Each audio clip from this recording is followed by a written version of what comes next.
Hello everyone, today I'm going to show you how to allow TikTok to access your camera and microphone problem. Okay, follow me all steps. I have solved the problem. Now first open your phone setting,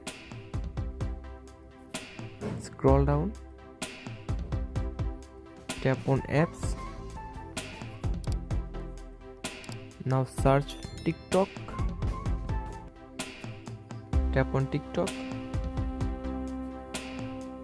tap on force stop, tap on OK, tap on storage, tap on clear cache. Now tap on only clear cache.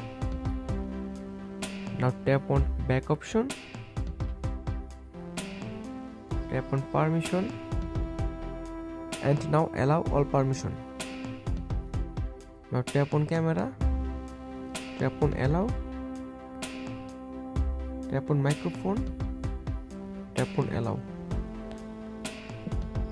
Now open your TikTok account.